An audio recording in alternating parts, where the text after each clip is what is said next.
Since a lot of you have been asking me on my stream about the weapons and where wins meet, today I thought I would make this video for you guys so that I break down all the different weapons, the different play styles they have, and also kind of like help you have a better understanding of the weapons so that you have an easier time choosing which weapon you want to play, because initially it's recommended that you actually stick to 2 weapons and then later on feel free to branch out. Now do keep in mind though, this video is not a guide. I'm not going to tell you what is meta, what is good for PvE, for PvP, for this, for that. That is not the intent of this video. I want this video to be more about like just telling you about the weapons and their playstyles so that you can make your own choice. I will, however, by the end of the video, leave some recommendations for you in case you're interested. But once again, I'm not going to discuss metas and all that. Before we get into this video though, hello, my name is Shiku, and I want to give you guys like a massive thank you for the 6K subs that we've hit so far. And if you end up finding this content useful, please do be sure to like and subscribe to the channel, as I'm trying to aim for 10K subs before the end of the year. And also come check us out on Discord. I'll leave the links down in the comments, as we will actually be running a 100-man guild that is going to be super active.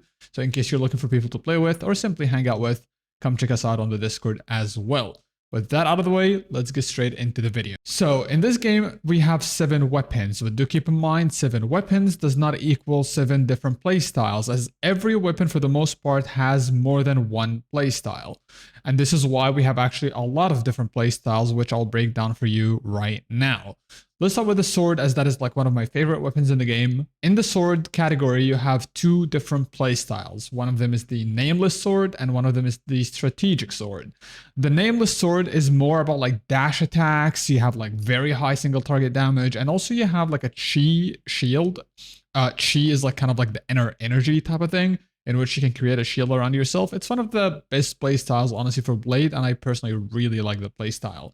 If you're more of the strategic type that wants to have like high mobility though, and damage over time, and kind of like play it a bit slower, and kind of like go in and out, then a strategic sword is definitely your bread and butter, as that is like a high mobility / damage over time type of playstyle. The second weapon on the list is the dual blades. That weapon though has only one playstyle, and that is also the weapon that I will personally be picking up on release, and that is Infernal Twin Blades. Infernal Twin Blades essentially is all about like extremely powerful combo attacks in which like you do massive damage in a short duration of time. So it's like kind of high APM, fast-paced type of playstyle. It also has some very decent gap closers and very fast attacks. That is the only playstyle, as I mentioned, for the dual blade. So moving on to the next one. The next weapon on the list is Spear, and Spear actually has 3 different playstyles, funnily enough. One of them is the Nameless Spear, and then you have the Heavenquaker Spear and the Stormbreaker. Starting from the top, Nameless Spear is more about the high single target damage and has some very decent CC. CC being like the stuns and all that kind of stuff. So Nameless Spear is essentially if you're the kind of person that wants to have like very good single target damage, whether for PvP or like boss fights or stuff like that. And if you are a PvP player, if you want this like, you know, CC, stuns and all that kind of stuff to help you get these skills as well. The second playstyle is the Heavenquaker Spear, and that is like more about like sweep attacks and has like some very fast combo hits from the skills. It's kind of like not one of my personal favorites, I'm going to be honest, but I understand the appeal of it for people that enjoy this kind of like wuxia spear playstyle.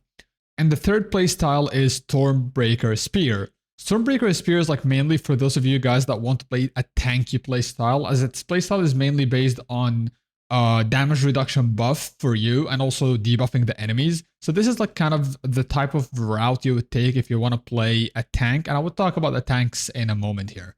The next weapon though on the list is the Rope Dart, and that is actually my second weapon, as I will be playing Dual Blades and Rope Dart. I will talk about that at the end of the video. However, Rope Dart is like having also one play style same as the Dual Blades, and it's called Mortal Rope Dart. The way this works is essentially you can summon rats when you're attacking. You also got some very fancy gap closers, and you have extremely fast attacks. It's actually one of the most appealing attacks in the game for me personally. Next on the list, we have the Fans, a lot of healers' favorite weapon, and also some DPS enjoyers like to play it. It has 2 different playstyles, which is the Panacea, I hope I'm pronouncing that correctly, honestly, Panacea Fan, and also the Inkwell Fan. Do keep in mind, though, the Panacea Fan is like if you want to go healer mode, and Inkwell Fan is if you go the DPS route with the fan. The Panacea Fan, you have like the healing yourself and your allies type of playstyle. You can also resurrect your allies, and it's mainly for support players.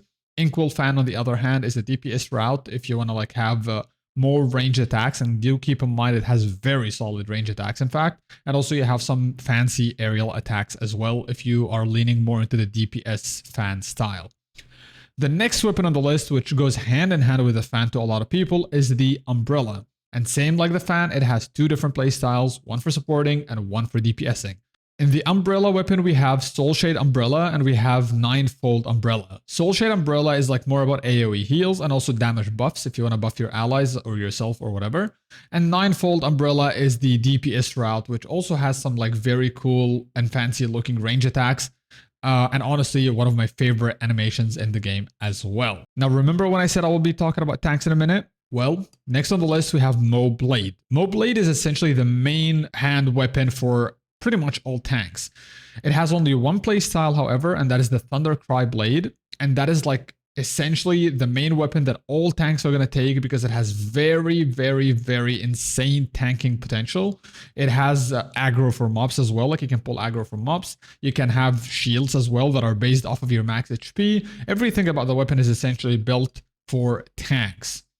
And lastly, we have the bow, but honestly, the bow is not really considered a weapon choice because everybody will have a bow as their like kind of quote unquote third weapon. But your main and secondary weapons will have to be the other options. And also bow is essentially used more for exploration, solving puzzles, things like that, rather than actual combat. You will use it in very niche situations or maybe in some PvP scenarios if you want to like, you know, attack from a distance before you go in. But overall, it's mainly used for exploration and things like that.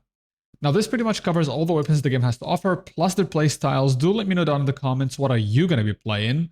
And obviously, I'm not going to forget the fact that I'm going to give you some of my personal recommendations. But once again, do not take that as a copy-paste. This is just a personal recommendation, and you can definitely totally ignore it as well. First on the list of the recommendations, which is going to be my personal choice, as I mentioned, is going to be the Twin Blades and the Rope Dart. This is more of a very high APM damage build, but has very little sustain. So do keep in mind this is a very risky playstyle. You need to be really good at countering and evading, and if you are like myself, you really enjoy the high APM risky playstyle.